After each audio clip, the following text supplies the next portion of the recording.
Welcome to my YouTube channel. ಪ್ರಿಯ ವೀಕ್ಷಕರೇ, ಇವತ್ತು ನಾವು ಬಂಗಡೆ ಮೀನು ಫ್ರೈ ಮಾಡುವ ವಿಧಾನವನ್ನು ಹೇಗೆ ಅಂತ ತಿಳ್ಕೊಳ್ಳೋಣ ಬನ್ನಿ.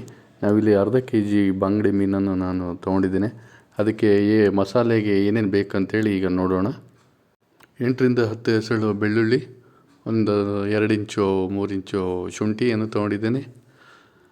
ಹಾಗೆಯೇ ಒಂದು ಸ್ವಲ್ಪ ಕರಿಬೇವಿನ ಸೊಪ್ಪು ತೊಗೊಂಡಿದ್ದೇನೆ. ಹಾಗೆ ಒಂದು ಸಣ್ಣ ಟೀ ಸ್ಪೂನಷ್ಟು ಜೀರಿಗೆಯನ್ನು ತೊಗೊಂಡಿದ್ದೇನೆ. ಹಾಗೆ 1 ಸ್ಪೂನಷ್ಟು ಗರಂ ಮಸಾಲ ಪೌಡ್ರನ್ನು ತೊಗೊಂಡಿದ್ದೇನೆ. 3 ಸ್ಪೂನಷ್ಟು ಖಾರದ ಪುಡಿಯನ್ನು ತೊಗೊಂಡಿದ್ದೇನೆ. ನೆನೆಸಿಟ್ಟಕ್ಕಂಥ ಹುಣಸೆ ಹಣ್ಣನ್ನು ಹಾಕಿದ್ದೇವೆ.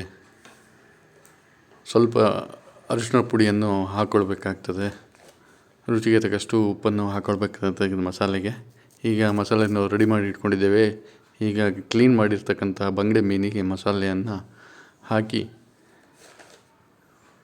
ಮೀನಿಗೆ ಚಂದವಾಗಿ ಮಸಾಲೆಯನ್ನು ಮಿಕ್ಸ್ ಮಾಡಿಕೊಳ್ಳೋಣ.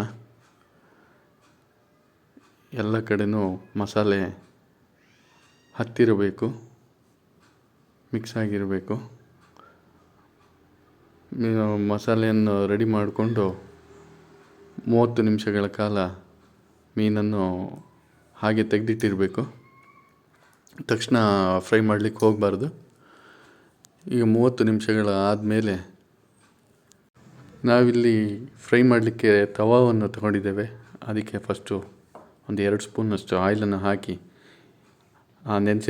ಮಸಾಲೆ ನೆನೆಸಿರ್ತಕ್ಕಂಥ ಬಂಗಡೆ ಮೀನನ್ನು ಚಿರೋಟಿ ರವೆಯಲ್ಲಿ ಅದ್ದಿ ಈಗ ತವಾಗೆ ಹಾಕ್ತಿದ್ದೇವೆ. ಒಂದು 2 ಮೀನನ್ನು ಹಾಕ್ತಿದ್ದೇವೆ ತವಾಗೆ. ಚಂದ ಮಾಡಿ ಫ್ರೈ ಮಾಡ್ತಾಯಿದ್ದೇವೆ. ಲೋ ಫ್ಲೇಮಲ್ಲೇ ಫ್ರೈ ಮಾಡ್ತಾಯಿದ್ದೇವೆ. ಯಾಕಂದರೆ ಹೈ ಫ್ಲೇಮಲ್ಲಿ ಫ್ರೈ ಮಾಡಿದರೆ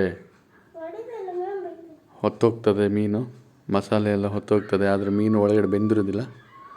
ಲೋ ಫ್ಲೇಮಲ್ಲಿ ಚಂದ ಮಾಡಿ ಹದವಾಗಿ ಬೇಯ್ತದೆ. ಸ್ವಲ್ಪ ಮೇಲೆ ಎಲ್ಲ ಎಣ್ಣೆ ಹಾಕಿ ಈಗ ಬೇಯಿಸ್ತಾ ಇದ್ದೇವೆ.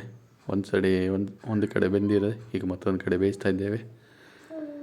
ಇದು ರೆಡಿ ಆದಮೇಲೆ ನೀವು ಸಹ ಟ್ರೈ ಮಾಡಿ ಹೇಗಿದೆ ಅಂಥೇಳಿ ನೀವು ಕೂಡ ಮಾಡಿ ನೋಡಿ ಇದರಲ್ಲಿ ಕಾಮೆಂಟ್ ಕಳಿಸಿ.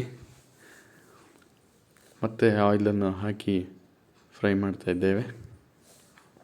ಎಷ್ಟು ಚಂದ ಬಂದಿದೆ ನೋಡಿ. ಮಸಾಲೆ ಎಲ್ಲ ಹೇಗೆ ಗಟ್ಟಿ ಹಿಡ್ಕೊಂಡಿದೆ ಮೀನಿಗೆ, ಬಿಡಲಿಲ್ಲ. ಮಸಾಲೆ ನೆನೆಸಿಡ್ಬೇಕಾಗ್ತದೆ ಮೀನಿಗೆ, ಆಗ ಚಂದವಾಗಿ ಮೀನು ಫ್ರೈ ರೆಡಿ ಆಗ್ತದೆ. ಈಗ ಮೀನು ಫ್ರೈ ರೆಡಿಯಾಗಿದೆ.